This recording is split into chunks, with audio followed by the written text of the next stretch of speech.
Hey guys, thanks for tuning in. I'm going to tell you right now that this is going to be an emotional video.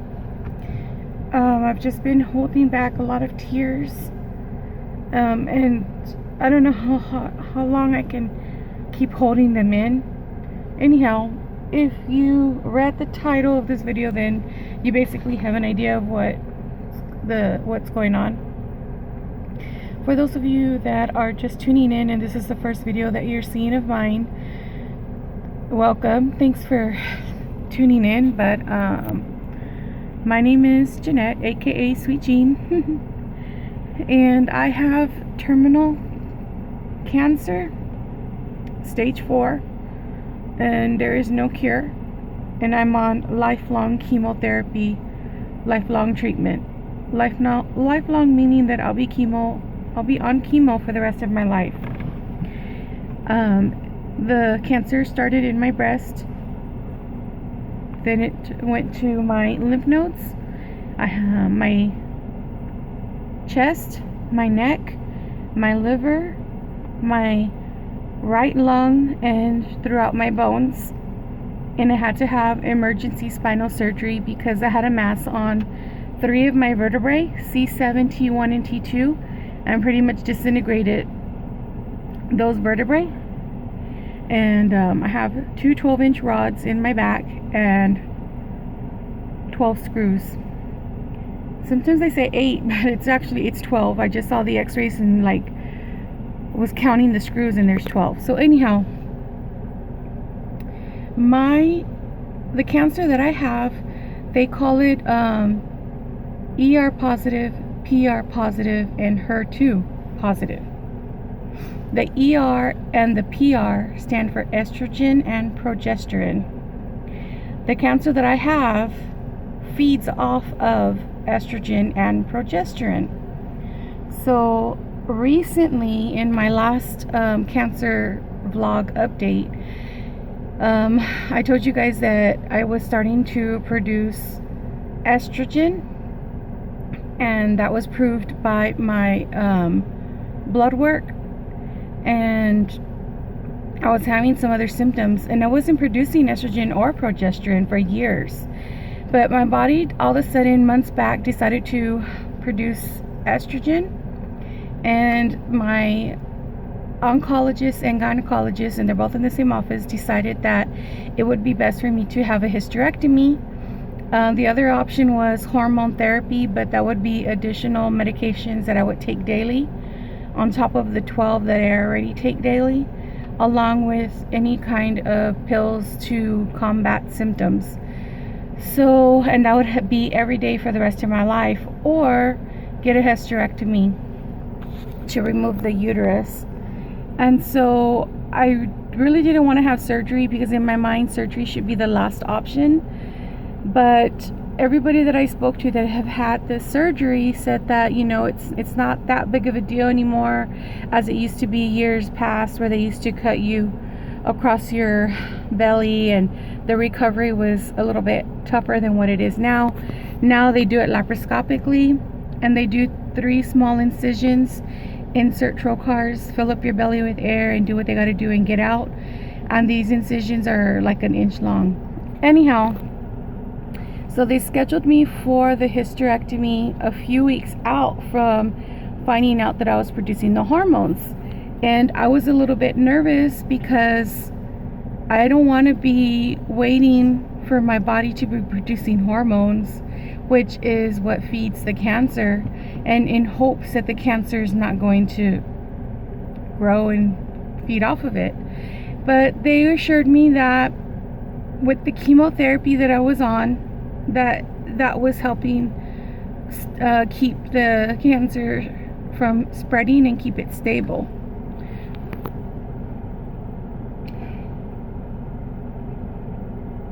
I had a CT scan a week or so ago, and my cancer has grown in the breast.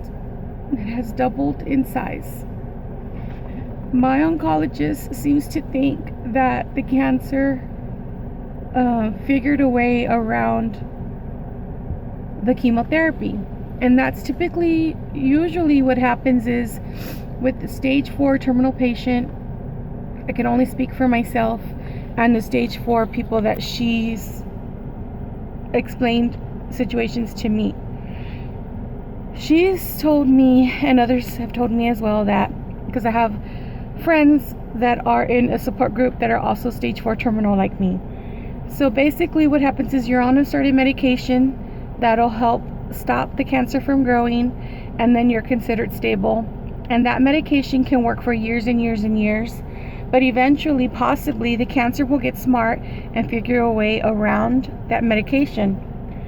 And then you might have growth or progression. So then they stop that chemotherapy and they start you on another medication in hopes that it'll stop the cancer from spreading. And most of the time it does. And hopefully that medication will work for you for years and years. But sometimes the cancer will figure a way around it, and then you go on the next medication, so on and so forth. So my doctor seems to think that the chemotherapy stopped working for me and the cancer figured a way around it.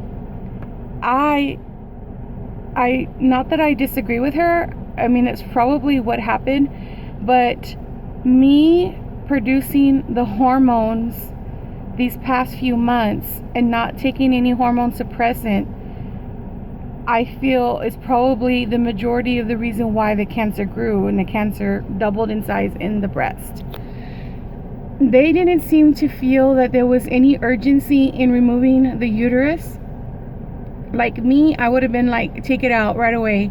I don't need to. It's like you're throwing seeds on a field and you're hoping that none of the seeds are going to grow, and they're like saying, oh, none of those seeds are going to grow, none of them are going to get fertilized because we're going to spray them with pesticides or whatever, some kind of chemical to kill it, like a weed be gone or something. I don't know. I'm just trying to give you another way of looking at it. And so you're throwing seeds out on fertile ground, and you're saying none of the seeds are gonna grow, none of them are going to get fertilized because we're spraying a special kind of spray on them that's gonna stop them from growing. But out of all those seeds, I bet you one of them is gonna make it through and get fertilized and start growing. And that's kind of what happened with me. The hormone estrogen was being produced into my body. The cancer, which feeds off of estrogen, found it and grew. The chemotherapy did not stop it, apparently. And so it pisses me off that they didn't seem to find it urgent enough to remove the uterus or to stop the hormone, because they're like, your chemotherapy is going to stop it. You know? And what's done is done. I can't change the past. And I have to find the positive in this big, huge black negative that's over me. The positive thing is that right now, at this moment, it's not the end of the world. I woke up today, and the cancer that grew, that doubled in size, was in my breast and not in one of the other organs. One of my other organs that has the cancer, which is my liver and my lung and my spine and my bones. At least that it grew in the breast, because the breast really doesn't have a function. It would have been a lot worse if it had been in one of my organs, because I need my organs to function properly. But I'm still mad. But the only way I get through things is to find the positive in things. But I still allow myself to be upset about stuff. And I don't care if anybody thinks that I'm being a crybaby, or that I'm being emotional, or that I'm being a drama queen. I really don't care. So anyhow, I'm scheduled for my surgery tomorrow, the 20th. I've been waiting for a few weeks to have it done, and I'm finally going to have it removed. So I'm a little bit nervous about it because it is surgery I am going to be under. But I'm positive and hopeful that everything will be fine and everything will run smoothly and the surgeon will have a steady hand.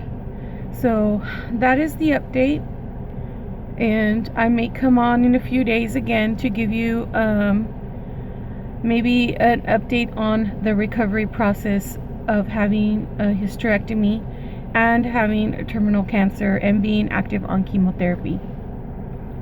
Because I forgot to mention this, my oncologist told me to stop taking my chemotherapy until about 4 weeks after my surgery, which is when she'll start me on a new medication, a new chemotherapy. But I'm not going to stop taking my chemo. Why would you want me to stop it? Like, what good would that do? It's not going to do any harm. Yeah, she's saying that's not working anymore because the cancer grew, but I think it's because the hormone estrogen was feeding it. So it might have grown a lot more had I not have been taking the chemotherapy. So I'm still going to continue taking my chemotherapy medication on the daily until she puts me on the new medication. It doesn't make sense to me, but I'm not a doctor. So thank you guys for tuning in. I know this isn't a very positive video or a happy video, but if you like me, or if you like my attitude or my personality, and you want to continue on this ride with me, and seeing how I get through living with terminal cancer, then subscribe. It's not always downs, it's ups and downs. I have a lot more better days than I have bad days, but I'm not going to sugarcoat anything. This is how I feel, and so I can't be anybody else but me. This is me. So anyhow, thank you for all your positive thoughts and prayers, because I know there are a lot of you out there that send me messages that I'm in your prayers, and I very much appreciate it. I appreciate every one of you. Thank you so much. I'm going to go ahead and let you go, and I will see you in the next video. Thank you.